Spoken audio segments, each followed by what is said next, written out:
rules you would like to see broken in the industry when it comes to fintech first-time founders? Broken rules. One of the key thing is to move fast. I'm all for thorough analysis, planning, thinking. It is better to fail fast, pivot, iterate, and get the response from the market. What makes a good founder? It's about communicating what you're doing, why you're doing it, where you're going. What is your purpose? What are you looking to achieve? I don't think often happens, especially in the startup world. The chase is about getting the product, getting the fundraising, so bootstrapping, crowdfunding, so many ways how you can find the money. Just need to choose the right one for you. Leaders say, put AI there or embed AI. And you're like, well, what does that even mean? Absolutely. I call it AI therapy. First of all, being comfortable with AI as part of their business. That's the first thing. This is Pantrium. We bring you the truth of tech leadership and the unfiltered stories of what really happens when no one's watching. From billion-dollar screw-ups to behind-the-scene battles, we lift the curtain on modern leadership and we reveal what it actually takes to build, grow, and lead in this crazy, fast-moving world. Hosted by myself, Kristensen, it is time to get real and have deeper conversations. Kristina, thank you so much for joining the Pantrium Podcast today. I am thrilled to have you on the show.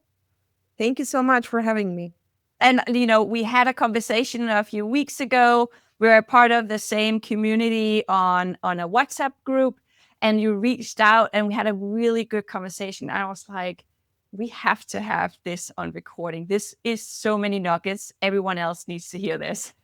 This is amazing. Thank you for the opportunity. I truly believe in the power of the network, and therefore here we are today. Absolutely. We're going to talk about your journey, your experiences, but also the work you're doing for your consultancy, but more importantly, your release of your book, which is called The FinTech Doctor. This is great. I feel like I should have come to the podcast with a stethoscope as well to truly add to the image. So absolutely, I wear a lot of hats.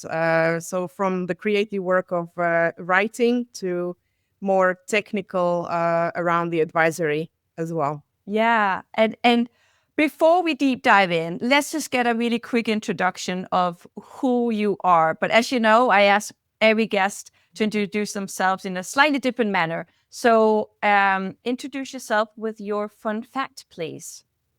With my fun fact, probably something unexpected I would put out there. So apart from my love for the fintech industry, I'm also a very keen martial artist. I've been practicing kickboxing for quite some time now. So that is something that I truly believe as a superpower. I'm also a mom of 2 teenager kids. That is a different challenge in my life. That's fantastic. So the pickpocket should be aware of you. You should always use it in a peaceful way. It's more for self-defense, but if you need to use it, it's a skill, right? It is. It is indeed. So let's get into it. I want to hear about your journey and how you got to where you are today. So can you tell us a little bit more about your journey, please? Thank you for that question. I was actually thinking that my journey to where I am right now in my career is definitely not following any script.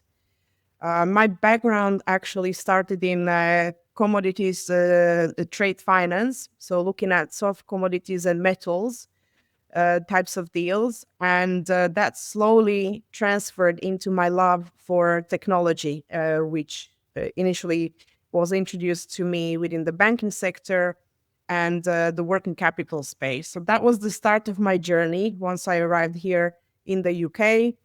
As an enthusiastic student of international trade, I was always dreaming of doing business and working within the international space. And that was sort of my springboard for coming to London and exploring opportunities. So from banking, I traveled through several roles, and the technology piece at the time became more and more important. So the marriage of not only business but the technical side of things became very evident as a driving force within our industry. And from there, it was a natural step to move from banking to the fintech side. And there I had the opportunity to work with some of the leading companies within the industry, got my hands on technical development of platforms and tools. And I just saw the power of technology and what it can deliver, what it can mean to our day-to-day lives, and how it can really enhance the way that we serve our clients and how we work ourselves. One day when I was working for one of the fintechs, unfortunately, I opened up the Financial Times and I read that the company is in liquidation. And from there, the big question was what to do next. So I sent out, obviously, loads and loads of applications for work. It was in the middle of COVID. And I just felt that I'm knocking on the wrong doors. From there, the opportunity came and the idea came to set up my own consultancy and lean on the knowledge and experience I've gained so far. And I think that was a decision I never look back on. I think that was the right thing to do. And I'm super happy to be on that journey right now. I find it so fascinating when people say, you almost got pushed into this situation where you had to become a bit creative or think outside the box and figure out and also feel deep down, like, what is it that I want to do and where could I create value for myself and for others as well. I think it's so interesting to hear how people get to that point. Absolutely. I think this is a good example, as I always say, when you get the lemons, you don't just make a lemonade, but a really good and strong margarita. So this is how I prefer to look at it, to turn around the situation and look at it as an opportunity that catapults you somewhere where you were meant to be or should have been, just maybe did not take the step or did not have the courage to be at the time. Yeah. Or, You took the leap into starting your own consultancy, and I wanted to hear what has been some of the biggest challenges you have faced through this journey. well, first of all, you need to find a way to put yourself on the map. In the middle of COVID, a lot of fintechs were reducing their operations. The funding wasn't necessarily available, and so there were true challenges and problems that had to be dealt with at the time. So finding the right clients, positioning myself in the market, being able to clearly communicate and explain where I bring in something different, understand intimately the pain points and the challenges of my clients. Those are probably the main things that I had to really deep dive on and have the answers for at the time. Yeah. How did you do that? Because I think, having an idea and say, oh, I want to build my own consultancy, or I want to, have my own shop, or whatever it might be, right? But how did you actually go about that from idea to execution? And as you're saying, like, you needed to figure out how do you position yourself in the market and so on. Like, how did you do that? The whole idea did not actually come just from me, but it came from someone who then turned out to be my first client. This person found me on LinkedIn. They liked what I was writing about, what I was posting about, and we just started a casual conversation. So it was a business within the startup space, and they wanted support around the technology and fundraising, and that kind of gave the definition to how the whole business started. So initial thought was to support the businesses in the startup phase and progress with them through the scale up. And obviously the technical readiness as well as fundraising, because not much happens without without the money side of things. But that was really, truly how this put me on the journey. Can you tell me a little bit more about how you then advise your clients and as you're saying, their technology maturity and fundraising and so on? So at the moment, my focus is on financial services and fintech clients specifically. A lot of them are in the scale-up stage, although we have some startups in our portfolio of clients as well. And a lot of clients are asking about AI. How do we integrate AI? Where do we begin? They feel very overwhelmed. They need basically the advice and guidance around how to make it part of their business setup. And these are the most common questions that do come up. Advisory around what AI can truly deliver, because a lot of them are looking at AI still from the Chat GPT and Canva perspective. The capability of generative AI are obviously taking us further beyond that point. So understanding and really pinning down the opportunities, and then also defining the use cases. Where does AI bring in the biggest value for the organization?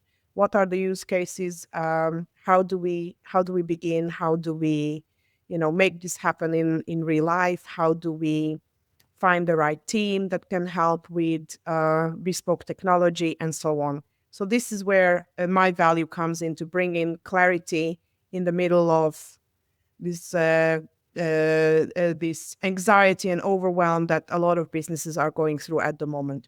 Yeah. We hosted an event recently and we were talking about this concept of like leaders saying, put AI there or embed AI, right? And you're like, well, what does that even mean? And to your point, figuring out where do we gain true value and where's the use cases for AI tools, Gen AI tools or AI agents and so forth, right? Can you tell me a little bit more about your process? How do you go about that with a client to help them identify where the value lies? The key is to understand what they're looking to achieve, what are their goals for that particular year, and that narrows down where exactly in the business should AI sit. Important is to understand not just the fact that AI needs to come in, but also why. Knowing and addressing the key pain points is something that ultimately is the goal, and finding a more efficient way of working in general. Yeah. So that, I would say, is probably the key here. Have you seen where people are falling short when it comes to adopting and moving ahead? Absolutely. I call it AI therapy. First of all, being comfortable with AI as part of their business. That's the first thing. Understanding the opportunities, and also being able to make decisions. Because sometimes when we are working within an area where we are not necessarily, in a position where we feel equipped with knowledge, it might feel difficult to make a decision. So I can see businesses, reacting in several ways. Some of them prefer to sit back and wait and observe until the first main wave of implementations within their area of expertise within their market happens.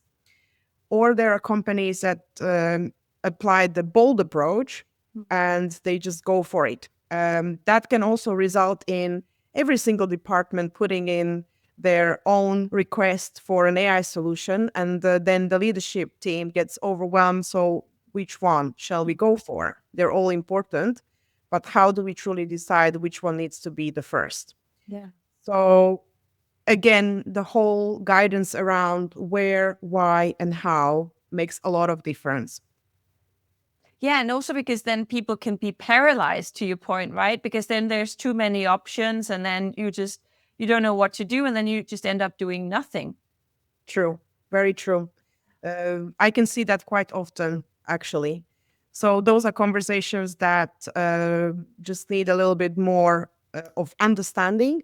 And, we get those clients comfortable with the fact of how the process works. We take them through the details around, how the technical implementation is normally running, so that uh, an excess of information gives them basically the backgrounds to make a decision. So it's like with everything, it doesn't even have to be AI. When you're implementing, for instance, a third party platform or an app, you're always doing your due diligence. You want to understand how it works, is it safe? Is it secure? Especially within the financial services, these are the questions that are always at the forefront. So it's just natural that people want to make sure that whatever they're adopting, it's the right thing. I wanted to take a step back to what you said a bit earlier as well, because you were referring to that, of course, the adoption around AI and understanding the real use cases were one area that you see a lot of you supporting a lot of your clients with. The other part was fundraising.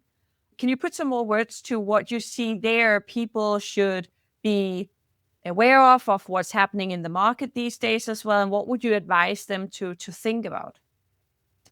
I would like to put one very important thought out there, that there is no lack of money. The money is definitely there. It's available.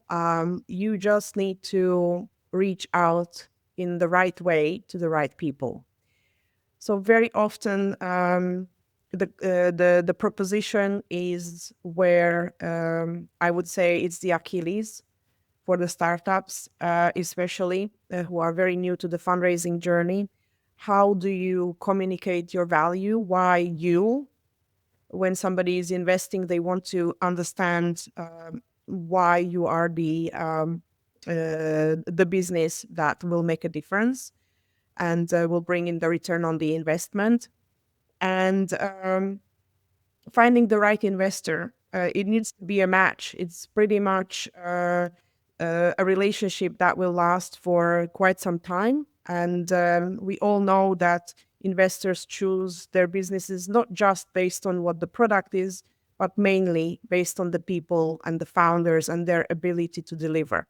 So a lot of things need to sort of come together for an investment to truly happen. It is a very important activity. Again, I would really urge a lot of people to find the help and support on this front, because it does take a significant amount of time. And you need the network, you need the connections, you need the relationships to open the doors for you. Yeah. So I would say that is probably one of the key things. Obviously, there are different ways how you can drive money into your business. It's not just fundraising. You can obviously focus on your business and your own cash flow to fund your activities. But generally, there are different types of investors you can choose from angel investors, venture capital, family offices, government grants, etc. So bootstrapping, crowdfunding, so many ways how you can find the money. Just need to choose the right one for you. Startups that then say, dear users, community, you can become a shareholder. Is that something you see people are going down that route than necessarily the traditional fundraising approach? Very often when you're fundraising, you are trading the investment for a certain percentage of equity in the business. So that is a very common way to entice the investors. And a lot of businesses go for that. It is important to also keep in mind that, when you're giving away equity, you're giving away part of your business. And you need to make sure you're still in control, and later stages of fundraising are not going to be affected.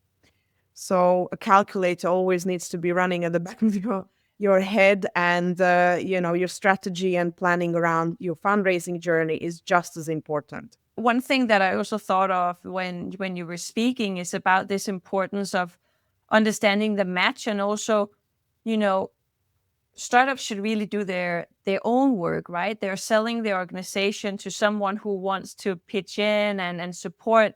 It's not just a faceless donation. So I've, part of an ambassador program where we also help mentor female founders, and sometimes feels a little bit like there's an unrealistic relationship to fundraising, that it's just like a list on a website and I could just email them once and then poof, I'll get money on my account, right? But it actually takes time on making sure you find that match, as you said, because also you should also have requirements to the investors. It's not just the money you're after. You should also, I suppose, be after their network, their knowledge, and so on. What's your experience with that? Very true. I absolutely agree. It's a two-way street. It's a relationship at the end of the day. I read a statistic somewhere that you need to have at least 7 interactions, meetings with a potential business partner in order to close a deal. So it's a long distance run for sure. You are quite rightly saying that you should be also doing your due diligence on the investor, because that person is then becoming part of your business journey, and it better be a really good one. Otherwise, it can really negatively impact your business later on. So equally important. And I just really want to stress out that this is, especially at the early stages, heavily relationship driven.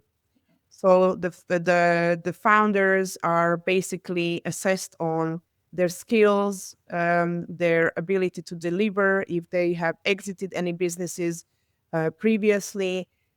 The only question is, are you good for the money? Can you bring in the return on the investment that you're getting? And is your product basically a game changer? Yeah. So there are even businesses at the moment that focus on founder assessment, and this seems to be more and more in demand by the investors. As you can imagine, every venture capital fund, for instance, they're getting hundreds and thousands of pitch decks and need to find that diamond in the middle of it, that unicorn. So how do you do that, right? You need to have certain criteria in place, and that's very much, focus on people and the solution. Yeah. And I'm entitled to ask because, as you're sitting and speaking, what would you advise people to really keep an eye out for? Like any red flags, anything they should really say, okay, that might not be, or should actually be a really good sign? Like anything you would bring to the audience for when they sit in this process, anything they should, keep an eye out on from the founder side? So looking at an investor, I would also look at their portfolio. Who did they invest in before? Maybe actually have a conversation with those founders and ask about the relationship, the type of support that the investor brings to the table. Is it just the money itself, or is it also advice, connections, opening the doors, right? So learn about the investor. Not every investor is interested in everything. They all have their strengths, weaknesses, and so on. And understanding what is their sweet spot, where do they really feel that their money should go, where they're excited about their investments. So it's sort of a mix and match. It's a little bit like, the whole dating. You need to find the right partner, and it better be a really good marriage. Yeah, hopefully. And I wanted to move us on to the next point where we're going to talk a little bit more about your recipes of success per se. And I wanted to hear if there's anything you see that is like an approach or framework that you often lean to when it comes to, as we said here, adopting transformation or new opportunities, and how do you bring yourself through that journey? So I was actually thinking about this. What would I say is the recipe for success? For me, For sure, the network.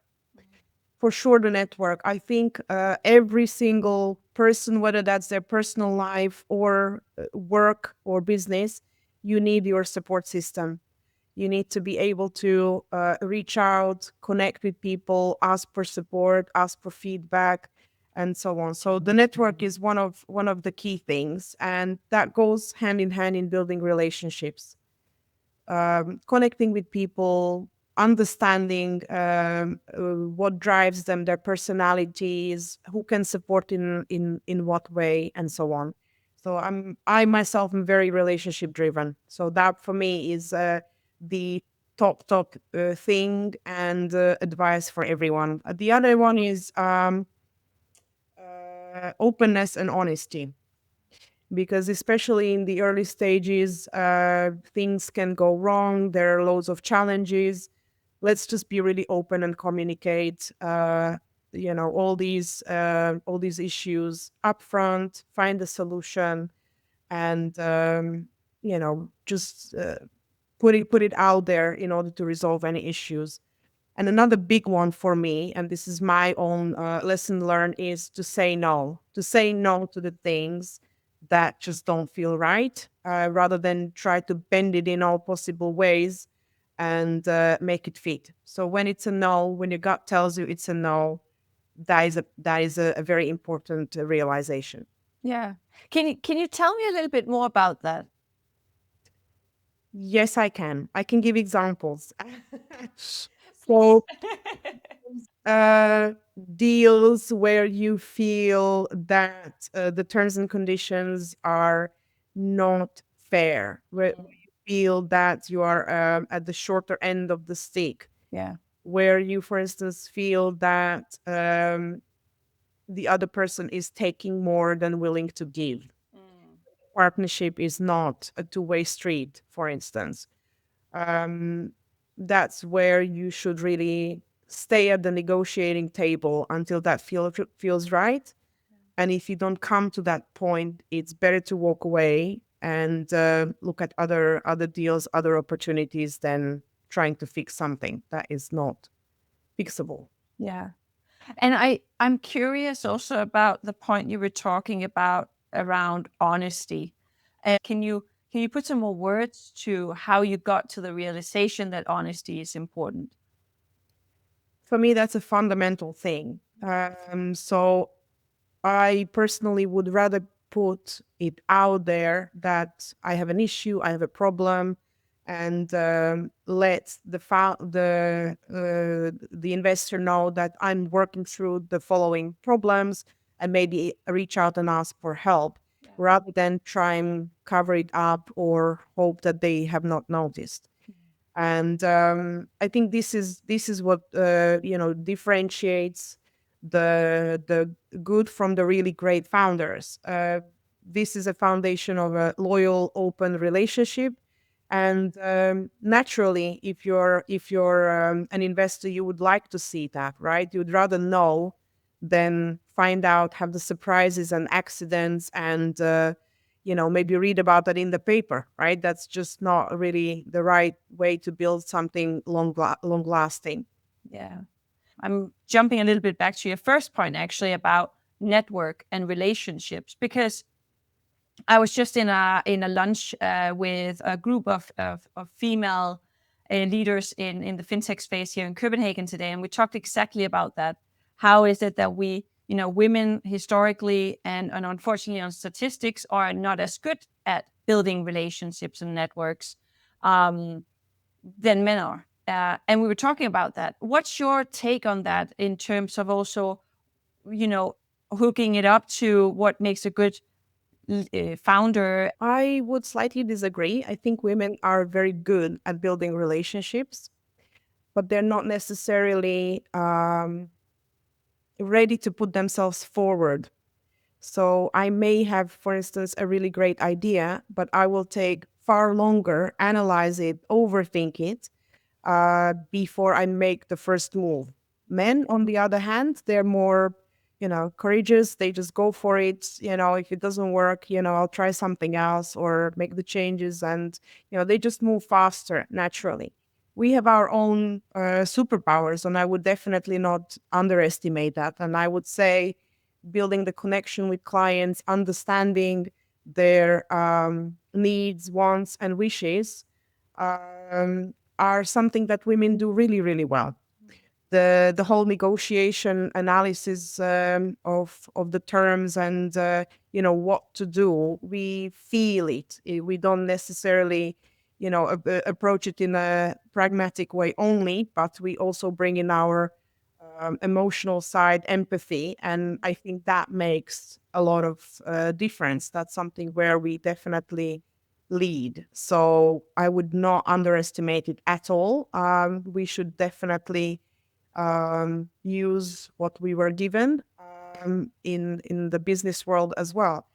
And you were asking about the good and the great leader. I think it's about communicating your mission and vision truly, because people connect to you when they understand what you're doing, why you're doing it, and also where you're going.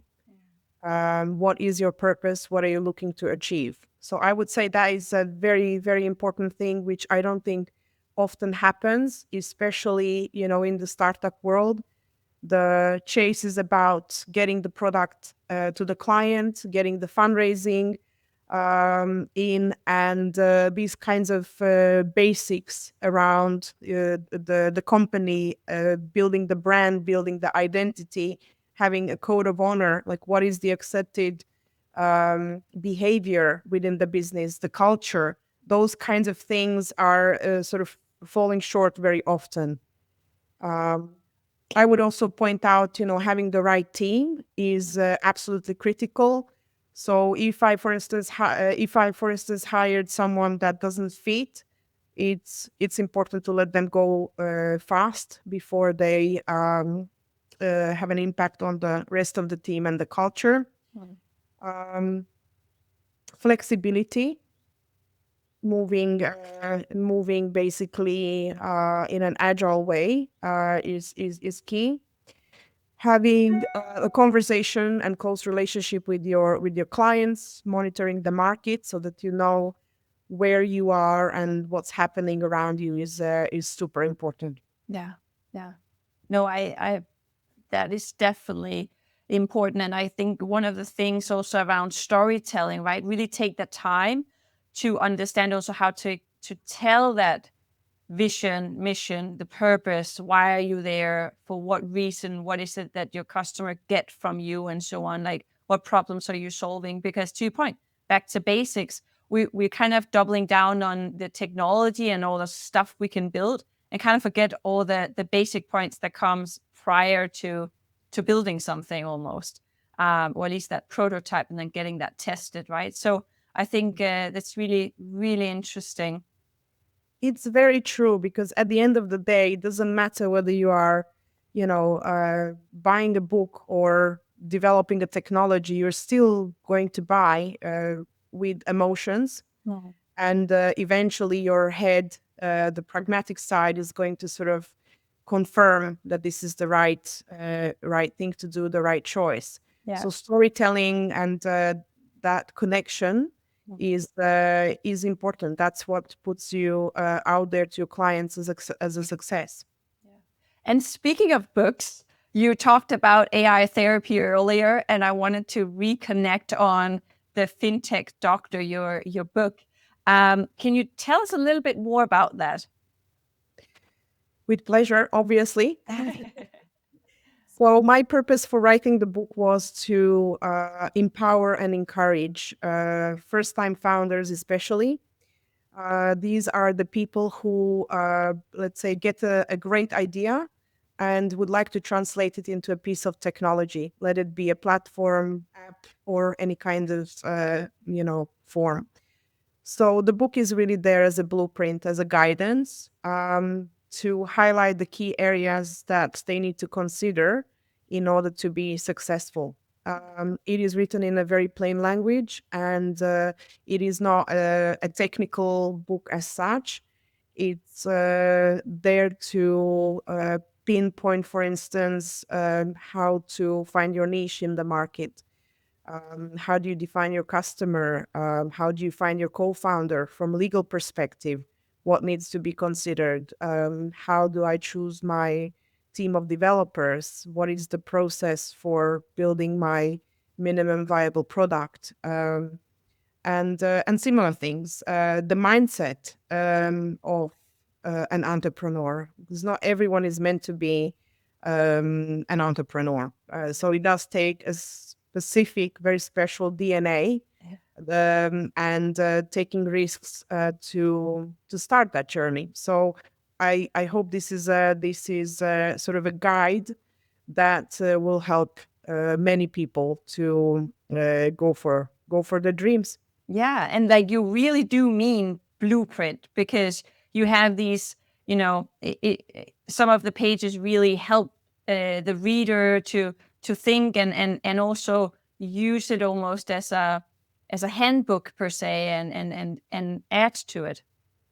Absolutely. I've written it in a very practical way. It offers, at the end of the chapter, questions and like sort of a pause to think, how do I apply it to my own business? Have I thought about those particular pain points or issues within my own business? How am I going to resolve them?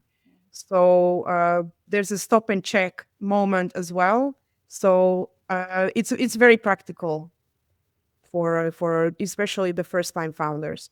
Yeah, I think that's so cool. I really love those types of books where you can truly use the content and you can actually learn from it, more so than just consuming information. But you are actually being forced also to think about what you just read and apply that to your own scenario. Exactly. I've written it in a way that it would be a book that I would like to have, or I would have had like to have at Yes. the time. So, and I also made it in a way that you can read it relatively quickly, so that you can get a head start ahead of your competition. Ooh, I like that. Ooh, I cannot wait to finish and make my own scrappy notes in there. Like it's gonna be awesome. Um, as we're coming to the end, I wanted to kind of hear about what rules you would like to see broken in the industry when it comes to fintech or first-time founders. Broken rules. I would say one of the key thing is to move fast. Hmm. I'm all for thorough analysis, planning, thinking, and all of that. But at the same time, in our industry, especially in the fintech area, it is better to fail fast, pivot, iterate, and get the response from the market. See what customers are saying. What do they find useful? So I would say that is the key thing that needs to be really borne in mind when people are working within our industry. It's a really good point. One of the questions I often end with is there a leader that have made a lasting impression on you? There are a number of people that I look up to. For me, it is important to have, um, I don't want to call it an idol, but for instance, a person that you really highly regard within your industry or even outside the industry that have achieved success. So I actively look for these types of people, whether that's my business coaches, or whether those are successful business people in the industries, and I pay attention and I focus on how they have achieved what they achieved. So and then you obviously take your own notes, you try to mirror that, learn from it, or also not do it that way. Yeah.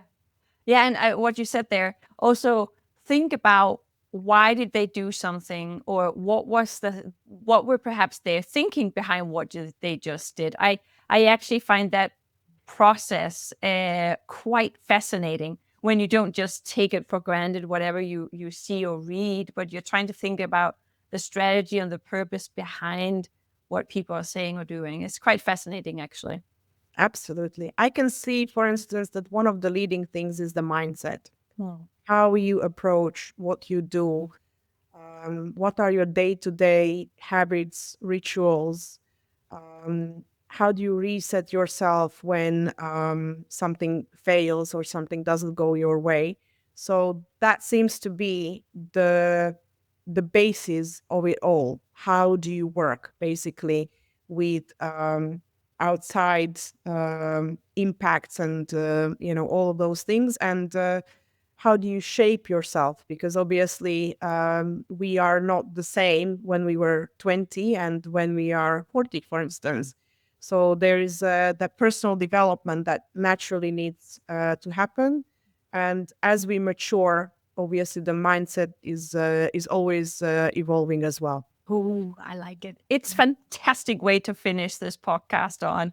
I have enjoyed our conversation, Kristina. And again, I cannot wait to finish the FinTech Doctor book. And it's so cool to hear your journey about it. You're definitely inspiring me.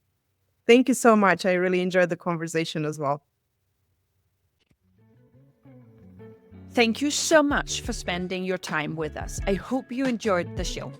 If you have feedback, topic ideas, or guest recommendations, we are all ears. Pantrium is growing thanks to our community of listeners. So if something resonated with you, we would love for you to share your favorite takeaways. And just a quick note. The views shared by our guests are entirely their own and don't necessarily reflect the companies they work for. That's it for now. Thanks again for tuning in. Until next time.